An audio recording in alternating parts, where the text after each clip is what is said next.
Alright, g'day everybody and welcome to the Jasper Tramway. My name is Ian and I'm going to be your guide today for our 7.5 minute journey to the upper terminal. So along the way I will try and point out a few things for you and give you a little bit of history about the area as well. Alright, so we just left the lower terminal, which is at an elevation of 1,300 metres compared to the town of Jasper, which is about 1,000 metres above sea level. Now when we reach our destination of the upper terminal, you're going to be at 2,288 metres above sea level.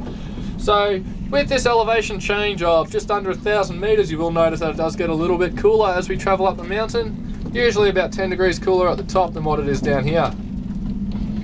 Alright, so everything that you can see here is part of the Jasper National Park.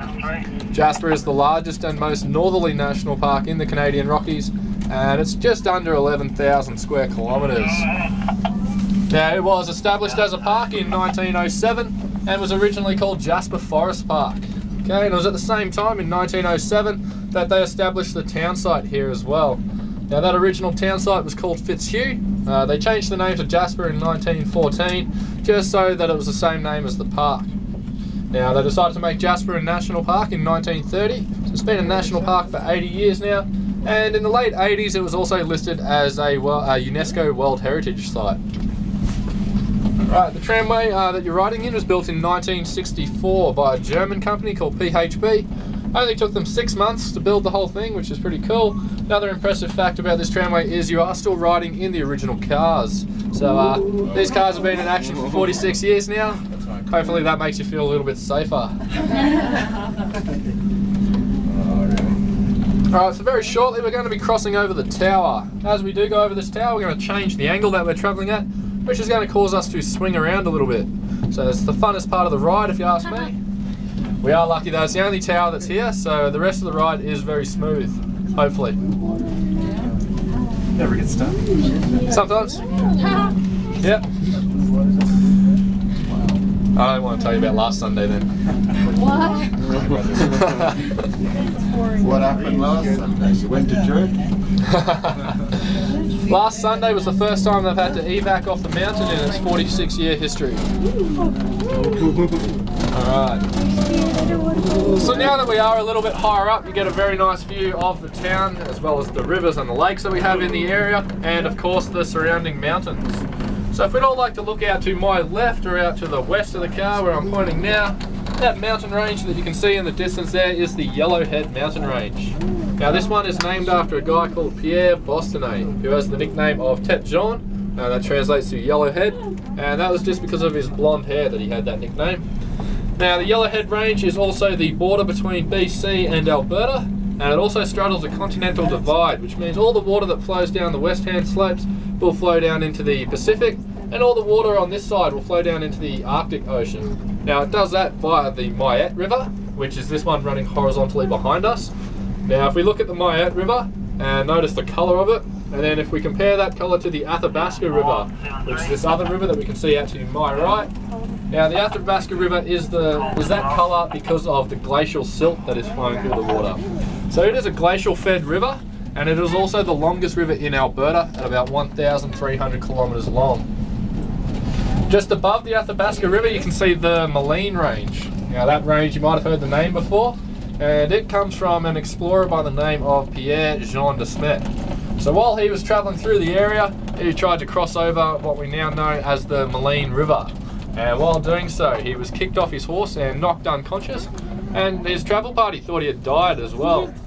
So when he came to, he was not a big fan of that river. He didn't like it very much, so he called it Moline, which translates to wicked or evil, and that name just stuck for the area. So in 1908, there was another explorer coming through the area who found Moline Lake and named it after that river. So it's definitely worth the trip out to see Moline Lake and the canyon as well if you haven't done so already. Alright, if we look out behind the town you can see 3 really nice lakes. Now the very far one is called Lake Edith, named after Edith Cavell, who was a British nurse working out of German-occupied Belgium in World War I. Did a lot of really good things, helped wounded soldiers from both sides, but she did help 200 Allied POWs escape, and for this she was executed, and this execution was a big story back during the war, and the British used it in a lot of propaganda. So she was a popular lady, very well known, so her execution was big news. Now she also has a mountain here named after her as well, Mount Edith Cavell. It's a very popular hiking trail to the summit of that one. However, it's not open just yet. Yeah, it's closed. The lake in the middle is Lake Annette, very popular swimming hole in the summer for the locals. Nice little beach on the shore there as well. And the third lake that you can see is Lac Beauvert, translates to beautiful green lake. So I know from up here it does look very blue, but if you do go for a little walk around the outside of that one, you will notice a nice green colour. And directly behind us, you can see Pyramid Mountain. It's probably one of the most recognisable mountains here in Jasper because of its shape. It was named by Dr. James Hector in 1859. Now you're very likely to see that one on a lot of postcards and calendars throughout the gift shops in town, as well as here at the tramway.